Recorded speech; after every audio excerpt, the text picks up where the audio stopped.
ṣé báíbù àti quran ló bayé nàìjíríà jẹ́?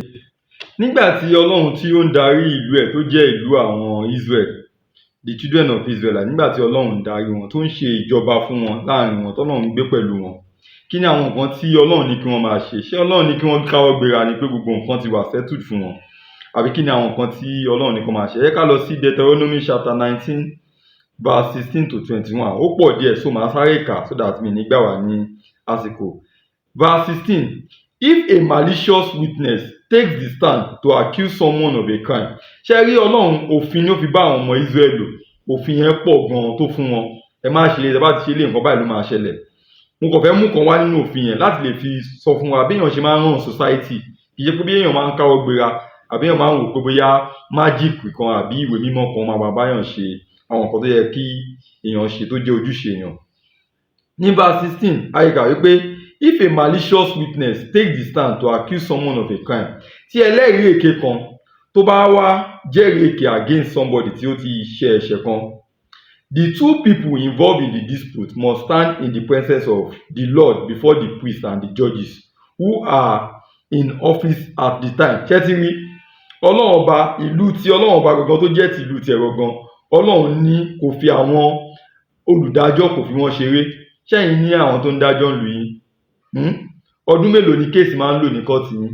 kéèsì tó ṣẹlẹ̀ tó yẹ pé ìgbà tí mẹ́mórì kéèsì sì fresh tó yẹ kẹ́ wá justice fún victim yẹn, kéèsì máa lọ fún 10 years. àwọn tí wọ́n fẹ́ jẹ ìgbádùn justice gan, àwọn gan ti gbàgbé crime yẹn. àwọn aráàlú gan crime yẹn gan ti wà dull nínú brain wọn. ṣe láwọn judges, any judges?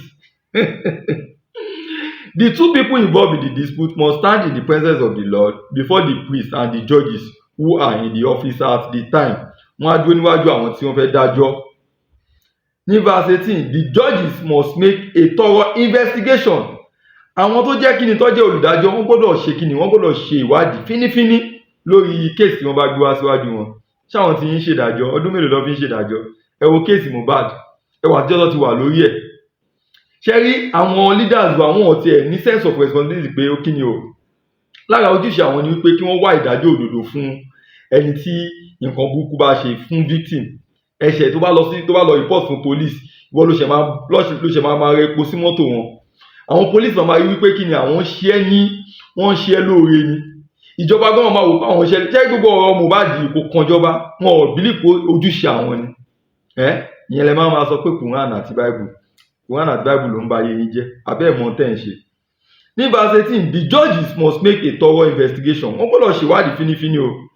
and if the witness prove to be a liar, tó bá jẹ́ pé kí ni ẹni tí ó wá síwájú yìí tó náà fẹ́ wá ṣe, ó wá fẹ́ jẹ́rìí against èèyàn yìí, tó bá jẹ́ pé ẹ̀rí èké ló jẹ́, giving false testimony against a fellow Israelite, kí ni ó máa ṣẹlẹ̀ sí? verse 19, then do to the false witness as that witness intended to do to the other party.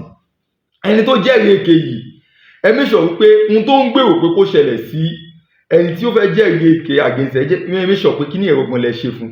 tó bá jẹ́ wípé tó bá rí ẹ̀rí èké yẹn jẹ́, tó bá jẹ́ pé wọ́n máa padà gé ọwọ́ ẹni yẹn ní àbọ̀ máa sọ ẹni yẹn lókò pa ní gbogbo ní kẹ́ ẹ sọ lókò pa.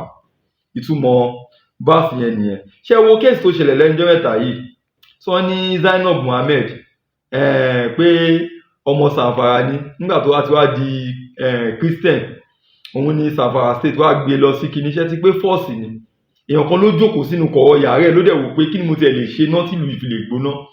ó dẹ̀ mọ̀ pé our country is a country that is divided along religious line. ó dẹ̀ gbé wúwọ́ bàtàbàtà, wọ́n náà mọ yẹn bóyá ọmọ Mali kan ni, ó dẹ̀ ń gbé ní United, ó ń gbé ní abroad, kò dé Nàìjíríà rí. èèyàn kan dẹ̀ gbé wúwọ́ yẹn, wọ́n ò fìyà jẹ ọ ẹ̀, kò sí nǹkan tẹ́ ẹ ṣe fún o. by now ṣé kò yẹ kí police ti mú nǹkan ti fìyà jẹ? ẹ fi gbogbo àwọn yẹlẹ ẹ ṣe, gbogbo ẹ̀yin tẹ́ ń sọ̀rọ̀ burúkú yìí náà ẹ máa fọwọ́ ra owó èèyàn báyẹn lórí torí pé ó ti jẹ́ Islam ló wà involved because of your hatred for Islam. tó yẹ kẹ́ pé kẹ́ ṣèwọ́de wípé ẹni tó bẹ̀rẹ̀ ewu story yẹn, tó bẹ̀rẹ̀ story tó jẹ́ kó lè mú kí àwọn ọmọ ìyá méjì kí wọ́n dojú ìjà kọ àwọn, tó lè mú kí Nigerians rise against themselves with arms. wọ́n náà bí wọ́n ṣe máa mú ẹni yẹn tó jẹ́ pé kí ni àwọn ìjọba máa fìyà jẹ. wọ́n á sọ pé Quran àti Bible ni kó máa bá yín ṣe àwọn nǹkan yẹn, òun ni kó máa bá yín mólè, kó máa bá yín mú ẹni tó wùwà bí láàrin. so ẹ ká máa kà lọ bí Ọlọ́run ṣe darí àwọn ìlú tó jẹ́ country tiẹ̀. Then due to the false witness, as that witness intended to do to the other party, you must purge the evil from among you. Ìwà bí yìí tẹ́rí ẹ máa yọ kúrò láàrin yín. Ẹ ní yọ kúrò báyìí pé ẹ ń bẹ̀bẹ̀ fọ́nà Ọlọ́run jọba mú àwọn olè wa, àwọn leader wa tí ó darí, ṣé bọ́ ṣe ń ṣe nìyẹn? Àbí kẹ́yìn gan dúró sísìn kẹ́ strength institution yín pé ẹni tó bá ti ṣe nǹkan báyìí ló ṣe máa rí fún. Wọ́n tó bá ti pààyàn báyìí ló ṣe máa pa. Wo àfáà Ìlọrin ṣe pé kéèsì yẹn ti ń drag, wọ́n lè wà lórí ẹ̀ fún 10 years báyẹn nígbà tí kéèsì yẹn sì fresh.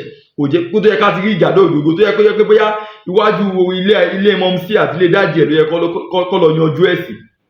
Ṣe gbogbo yẹn ẹ wá máa dúró de Bible àti fún àwọn ló máa bá yín mú wọn. ẹ̀yin alábòsí oníranù. Ní verse 20 àríkà wípé the rest of the people will hear of this and be afraid, and never again will such an evil thing be done among you. Wọ́n ní tí ẹ bá ṣe eléyìí tí ẹ fi yà jẹ ẹni tí wá jẹ́rìí èké yẹn, nǹkan tó fẹ́ kó ṣẹlẹ̀ sí ẹni tó wá jẹ́rìí èké against yẹn tí ẹ fi kíní yẹn ìyà yẹn gangan tẹ́ fi jẹ́. Ọlọ́run ní pé kí ni àwọn yòókù tọ́jú ọmọ ìlú yín wọ́n á gbọ́rọ̀ òun nǹkan báyìí. Àwọn tó bá ń gbèrò kí wọ́n fẹ́ ṣe nǹkan báyìí lọ́kàn wọ́n á yọ kúrò lọ́kàn. Nígbà tí ẹ wo kéèsì àfáà Ìlọrin yẹn, alápàtà Ìlọrin, nígbà tí kéèsì yẹn fresh sí tó yẹ kí a ti rí ìdájọ́ òdodo, gbogbo àwọn tó bá tì níwù kíní yẹn lọ́kàn kó perish sí wọn lọ́kàn pé má má jẹ́ kí n ṣe wú ẹ̀. Ẹni tó ṣe wú ẹ̀ wájú ilé bàbá àti ilé ìyá ẹ̀ mà lọ pa sí ní Ìlọrin ibẹ̀. Ṣé wọn pé wọ́n á tọwọ́ ọwọ́ ẹ̀ bọlẹ̀, ṣùgbọ́n á ní kí ni tó bá ti lọ kíní, ó lè jẹ́ pé nínú sẹ́ẹ̀lì tó bá wà gan bóyá chicken ló ń jẹ ń bẹ̀, bóyá turkey ló ń jẹ ń bẹ̀. Ẹ̀dẹ̀ ń dúró de Quran àti Bible. Whereas Ọlọ́run gangan nation tóun gangan darí tó lead gangan, Ọlọ́run lo òfin, ó ń sọ fún wọn pé kó máa lo òfin, òun náà fi máa yọ ibi kúrò láàrin wọn. Ṣé ti pẹ́ ẹ̀mọ́ tẹ̀ ń ṣe? Ní verse 21 a kà síwájú pé show no pity, life for life, ẹ̀mí fún ẹ̀mí ni o, eye for eye, ojú fún ojú, tooth for tooth, eyín fún eyín, hand for hand, ọwọ́ fún ọwọ́, feet for feet, ẹsẹ̀ fún ẹsẹ̀. Ẹ má show pity. Níbi pé kẹ́ máa gba ẹ̀san, ibẹ̀ ni ìdáàbòbò wà fún ẹ̀mí yín. Bẹ́ẹ̀ náà dẹ̀ la ṣe máa rí kà nínú Quran. A lọ wo Quran bí Quran ṣe gbé ọ̀rọ̀ yìí lẹ́yìn. So ẹ má wá jẹ́ ká máa sọ àwọn òṣì ọ̀rọ̀ lẹ́nu wípé kí ni àwọn nǹkan tó bá jẹ́ ojúṣe wa, Quran àti Bible ló máa bá wa ṣe. Ìbanilórúkọjẹ́ lélẹ́yìí jẹ́. Tó bá jẹ́ pé Quran àti Bible wọn lẹ́nu ní gbogbo àwọn tó ń sọ̀rọ̀ yìí ta wò nínú fídíò tán yẹn, gbogbo wọn jẹ́ kí Quran àti Bible ó yẹ kó sùn wọn ní pé kílẹ̀tẹ̀ ń bá wa lórúkọ jẹ́. Ṣé a sọ fún yín pé a jẹ́ police àbá jẹ́ army tó máa bá yín pa bandit tó máa bá yín pa Boko Haram, àbẹ́ ajá adájọ́ ṣàwàlà adájọ́ yín tó ń drag case yín for 20 years kó tó di pé ó lójútùú. Ẹ wò ẹ bọ́lẹ̀ ń bẹ̀jà ẹ ṣe normal. Ní Quran chapter 2 verse 478 to 179 ẹ jẹ́ ká wo bí Quran ṣe ṣàlàyé fún wa wípé ó jẹ́ ká ṣe máa ràn society wa tí aburú láti máa lé aburú jìnnà kúrò ní society wa. Ká wo bí Quran ṣe gbé Bible tí a kà tán yẹn ní ẹsẹ̀. Verse 178 àríkà wípé oh you will believe, ẹ̀yin olùgbàgbọ́ òdodo, retaliation for the murder is ordained upon you. A ṣe ní ọ̀ranyàn fún yín wípé kí ni ẹni tó bá pààyàn láàrin yín ẹ make sure wípé kí ni ẹni yẹn òun náà jẹ́ pípa padà o. Ẹ má fi ọwọ́ bò mọ́lẹ̀. Kì í ṣe pé bóyá kéèsì yẹn ti wá drag ẹ wà á rójú tó ẹ mọ̀ ẹni yẹn ẹ̀tẹ̀ mọ̀ bóyá ó sì wà lẹ́wọ̀n. Ọlọ́run ni ẹ má ṣe bẹ́ẹ̀ o.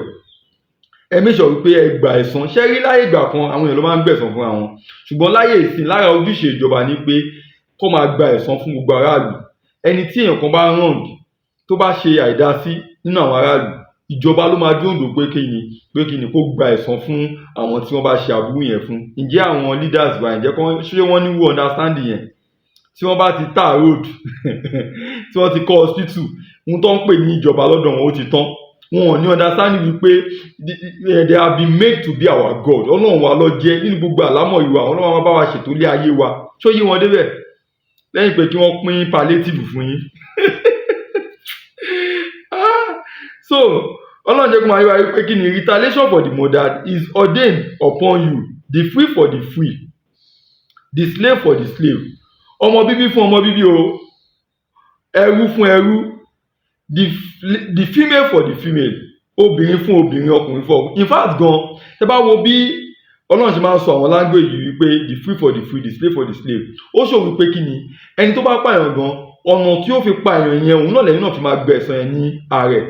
Irú olórí burúkú àáfàá Ìlọrin yẹn tó pínyàn wẹ́lẹ́wẹ́lẹ́ yẹn, ó jẹ́ kán pín òun náà. Tó bá yẹ kó ní ṣírẹ́dà kan, àwọn machine kan tó lè fi ṣírẹ́dì èèyàn, kó sọ sínú machine yẹn kó kún wẹ́lẹ́wẹ́lẹ́, tàbí kán wá àwọn alápatà kan tó bá lè ṣiṣẹ́ yẹn tó máa bojú wọn, wọ́n á ṣá wẹ́lẹ́wẹ́lẹ́ ní ìríkèríkè tó máa lọ síwájú ilé bàbá ẹ̀, wọ́n á kọ́kọ́ lọ yanjú ẹ̀ síbẹ̀. Bẹ́ẹ̀ ni ó ṣe jẹ́ kẹ́ máa gba ẹ̀san yín, ló máa dáàbò bo ẹ̀mí fún yín, ló máa jẹ́ kí àwọn èèyàn kéèkì kí wọ́n bẹ̀rù, tí ò ní jẹ́ kí àwọn ẹlòmíì kí wọ́n ṣe irú ẹ̀ kó dánwò ẹ̀ wò. But if he is forgiven by his king, then grant any reasonable demand and pay with goodwill. Ṣùgbọ́n ohun tí ò ní jẹ́ kẹ́ ẹ ṣe lè ní wípé tó bá yẹ pé ẹni tí wọ́n ṣe ìkà fún yìí, ẹni tó jẹ́ victim, tó jẹ́ relative ẹni tí wọ́n ṣe nǹkan fún yìí, tí ẹ̀ bá sọ pé òkè o mo finú fẹ́ dọ̀, irú bí dáàdi Hafsat bá ní pé irọ́ àáfà Abdulrahman alápàtà Ìlọrin, òkè mo ti wá fílẹ̀ pé mo yáàfì ẹ̀fọ́ lọ ó wá lè sanwó tọ̀hún. Ṣùgbọ́n láìsí yẹn, ìjọba gbọ́dọ̀ dúró nídùúró pé kí ni àníbọ̀bọ̀ ìṣẹ̀ àní ẹni tó ṣèwà bí yìí ó gbọ́dọ̀ jìyà ni, bóyá jẹ́ kí orí nìyẹn. Ní verse 179 Ọlọ́run tẹ̀síwájú, there is life for you in retaliation. Nínú kẹ́ máa gba ẹ̀san, nínú kí ìjọba máa gba ẹ̀san, there is life for you in retaliation, all people of understanding. Ẹ̀yin tí ẹ bá ní ọpọlọ, ẹ̀yin tí ọpọlọ yín bá kún, nínú kẹ́ máa gba ẹ̀san, ìdáàbòbò ẹ̀mí máa ń bẹ fún yín nínú kẹ́ máa gba ẹ̀san. Wá tún dàbẹ̀ Ọlọ́run tún bẹ̀ wá, ṣùgbọ́n ṣáà gbọ́ gbogbo eléyìí láfílẹ̀ tá a ṣe táwa ń blame Quran àti Bible wípé wọ́n bà ayé Nàìjíríà jẹ́, so that you may refrain. Eléyìí ló máa jẹ́ kí ni wọ́n máa kọ̀ fún àwọn èèyàn níwà àbúrú. Ẹni tó bá fẹ́ ṣe irú ẹ̀ òun ló máa kọ̀ fún wọn. Ṣáàtìwá rí pé nínú ká máa gba ẹ̀san, nínú ká ní òfin, nínú ká ní strong institution, òun la fi máa build society. Ṣáàtìwá rí pé Ọlọ́run ti fún wa Ọlọ́run ti já wa sí, ó ti já wa tán, ṣùgbọ́n àwọn àṣekí ni àjára wa látara àárẹ̀ inú ọkàn wa, látara ìwà ibi tá a ní, látara èèyàn dúdú tá a jẹ́, bínú wa ṣe dúdú. Àwa ń fi Quran àfi Bible bojú. Ọba Solomon àtàwọn ẹkẹgbẹ́ wọ́n jọ ń bọ̀bọ̀ jáwùrà, wọ́n á ń sọ̀sọ̀ ọ̀rọ̀ òṣì lẹ́nu wípé Quran àti Bible ló ba ayé wọn jẹ́. Ẹ̀yin ará, ní ìparí, mo rò bá ti wẹ Bible àti Quran mọ̀ níbi àwọn allegation burúkú tí ọba Solomon àtàwọn ẹkẹgbẹ́ tí wọ́n fi kan Quran àti Bible yìí. Ṣe rí níwọ̀n ìgbà tó bá jẹ́ wípé kí ni àníyé máa mú àwọn Boko Haram, ká náwó iyebúye ká fi mú àwọn bandit àti Boko Haram, ká padà wá fi wọ́n lẹ̀ nígbà tí àbá ti dẹ́kun àwọn ìwà àbàjẹ́ báyìí, tó fi wá jẹ́ pé àwọn bandit tí wọ́n ti pààyàn rí a tún wá ń padà rí wọn láwùjọ. Àwọn la wá ń recruit sínú sójà, là ń recruit sínú police, àwọn la tún jáwé oyè lé lórí ní àwọn churches àtàwọn mosques. Tá a bá dẹ́kun àwọn wà yìí, bí Nàìjíríà ṣe máa wà nìyẹn. Tá a bá dẹ́kun ìwà wípé kí ni gbogbo àwọn tó kó wa jẹ tí EFCC ń lé káàkiri, tó jẹ́ pé wọ́n ti mú wọn rí tó ti ṣẹ̀wọ̀n àbí tí EFCC gan ò tí ì mú, tó yẹ àbá ti dẹ́kun ìwà wípé àwọn la fi ń joyè ní àwùjọ, bí Nàìjíríà ṣe máa bàjẹ́ bẹ́ẹ̀ ni àti rìn ẹ̀. Àbí kẹ́ àwa ní kéèsì kan, kéèsì tó yẹ kó last for like 2 months or 3 months, tí ká tètè rí justice nígbà tí memory ẹ̀ sì fresh lóyún memory àwọn citizen. Ó wá jẹ́ pé irú kéèsì wọn padà ń lo 10 years, ó ń lo 20 years, bí Nàìjíríà ṣe máa wà ní ojúkọ̀lẹ̀. Iṣẹ́ tí wàá rí pé kí ni Kùránì ò lọ́wọ́ ń bẹ o, Bíbélì ò lọ́wọ́ ń bẹ o, báyé Nàìjíríà ṣe bàjẹ́, Kùránì ò lọ́wọ́ ń bẹ o, Bíbélì ò lọ́wọ́ ń bẹ o, Kùránì ò lọ́wọ́ ń bẹ o, báyé Nàìjíríà ṣe bàjẹ́, Kùránì ò lọ́wọ́ ń bẹ o. Gbogbo wa là lọ́wọ́ ń bẹ o, ìwọ náà lọ́wọ́ ń bẹ o, báyé Nàìjíríà ṣe bàjẹ́, gbogbo wa là lọ́wọ́ ń bẹ o. Èmi náà lọ́wọ́ ń bẹ o, ìwọ náà lọ́wọ́ ń bẹ o, báyé Nàìjíríà ṣe bàjẹ́, gbogbo wa là lọ́wọ́ ń bẹ o. Kristẹni lọ́wọ́ ń bẹ o, Mùsùlùmí náà lọ́wọ́ ń bẹ o, báyé Nàìjíríà ṣe bàjẹ́, gbogbo wa là lọ́wọ́ ń bẹ o. Oníṣẹ̀ṣe lọ́wọ́ ń bẹ o, free thinker lọ́wọ́ ń bẹ o, báyé Nàìjíríà ṣe bàjẹ́, gbogbo wa là lọ́wọ́ ń bẹ o. Kùránì ò lọ́wọ́ ń bẹ o, Bíbélì ò lọ́wọ́ ń bẹ o, báyé Nàìjíríà ṣe bàjẹ́, Kùránì ò lọ́wọ́ ń bẹ o. Shalom, brother.